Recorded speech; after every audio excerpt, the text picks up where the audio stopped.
Hey, guys, I'm Arm. The anime I've been waiting for, Chainsaw Man, has finally aired. Let's talk about it today. The protagonist of this anime is the most humble one I've ever seen. He lives to please others and tramples his dignity on the ground. He can eat someone else's half-smoked cigarette just to get 100 yen. But no one can imagine that such a boy will become a murderous chainsaw man later on.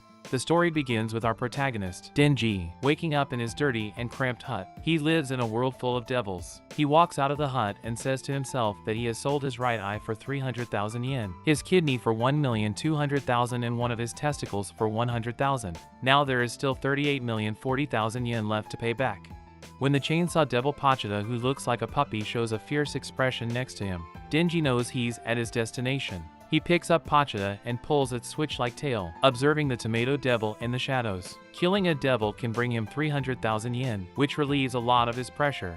The next moment, Denji has killed the tomato devil, and a gang leader walks over, telling Denji that the tomato devil would fetch a good price on the black market. Denji then receives a bounty of 400,000 yen, but after deducting the money owed, interest, the brokerage and other fees, only 70,000 yen are left. On his way home, Denji calculates utility bills and other arrears, finding that he has only 1,800 yen left for the month.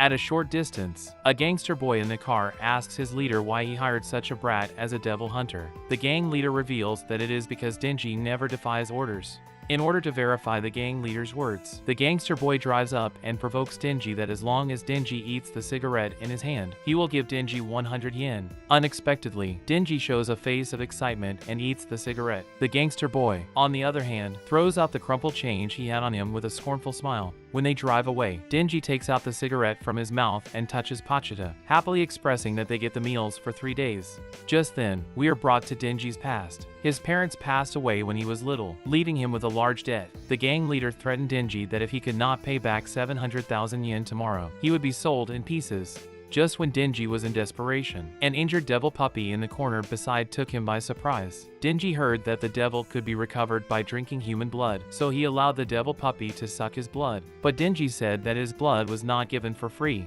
He wanted to sign a contract with the devil puppy. "I can save you, and you have to save me," Denji said to the puppy. Shortly after, Denji with a devil puppy killed a low-level devil to prove his potential, pleasing the gang leader to hire him as a devil hunter. This devil puppy turned out to be Pachita, who would be by Denji's side in the future.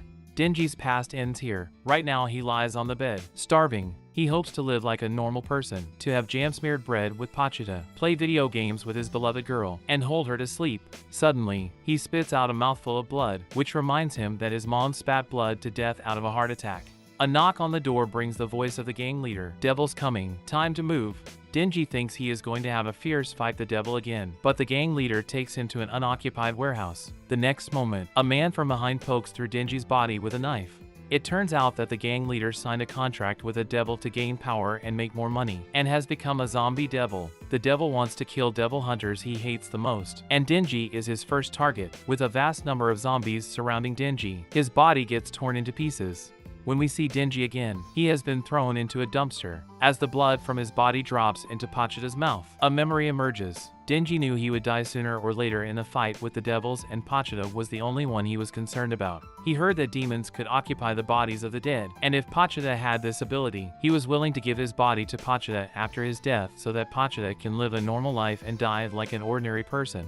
Back to now, Denji and Pachita fuse with each other, which repairs Denji's broken body. Denji seems to see Pachita telling him that it is their contract. The next moment, Denji stands up from the dumpster, with an additional switch on his chest that resembles Pachita's tail. This startles the zombie devil, so he once again sends his zombie minions to attack. But Denji has awakened now. As he pulls the switch on his chest, Denji completes his transformation with chainsaws growing on his arms and head. He is like a frenzied devil, launching crazy attacks on enemies. The zombie devil, which was very scary not long ago, is defenseless in front of Denji at this moment and gets killed in seconds. Like a devil from hell, Denji starts a massacre of the zombies that keep coming towards him.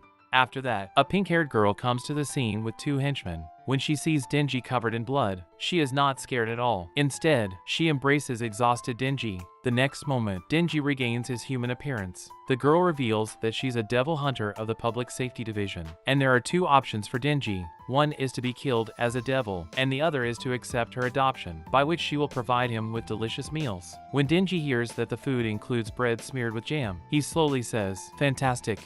The girl takes Dingy to the car, telling him that from now on, he has to obey all her orders, just like a dog she keeps. Dingy then feels hungry. The girl decides to take him to the nearby service area to eat, and takes off her jacket to put it on Dingy. He was always disregarded and left alone, but she is willing to get close to him. Dingy suddenly has a crush on this beautiful girl.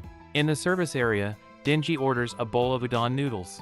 He almost faints because of the excessive blood loss in the battle. Apparently, he hasn't gotten used to Pachita becoming his new heart.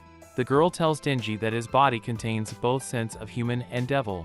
She can sense that Pachita is still alive in his body. Dingy pretends to be too weak to eat the noodles, pleading with the girl to feed him. He enjoys the interaction with the girl, plucking up the courage to ask her name, which is Makima. He wonders what kind of man Makima likes, and learns he is Makima's type. From this point on, Dingy is intrigued by Makima. Makima takes him to the headquarters of Devil Hunters in Tokyo. On their way, Makima reveals that they are affiliated to Public Safety Division, and plus the civilian Devil Hunters. There are more than 1,000 Devil Hunters in Tokyo. Meanwhile, Dingy is thinking about how to have a romantic relationship with Makima.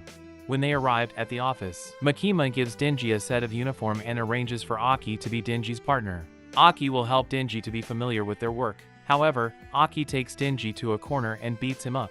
He can tell Dingy comes to become a devil hunter because he likes Makima, and such people will not live long. He asks Dingy to quit.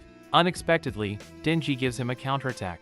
Dingy's goal is to live like an ordinary person and be in love with Makima. How will he just give up? When Aki and Dingy come back in disorder, Makima decides to put Dingy into Aki's department, where the members all have complicated identities. Since Dingy can turn into a devil, it is a perfect place for him. Once again, Makima warns Dingy that if he dares to resign from the job or disobey her orders, he will be eliminated as a devil. That's when Aki gets to know Dingy's special identity. Aki will live with Dingy to spy on him. For the first time, Dingy lives in a decent house and enjoys the life of an ordinary human. Soon after, they are assigned a task. A human being occupied by devil shows up in the city. It is called Fiend, whose head will take the form of the devil. Aki intends to make Dingy turns into the devil to kill the Fiend, but Dingy directly chops off his head with an axe. He explains that his devil form is so powerful that it'll cause severe pain to the Fiend, and he doesn't want his opponent to suffer too much pain. But Aki gets furious because his family were all killed by devils. He wants the devil to die in pain. As Aki leaves, Dingy picks up the pornography, thinking of Makima's plump body and wanting to touch her.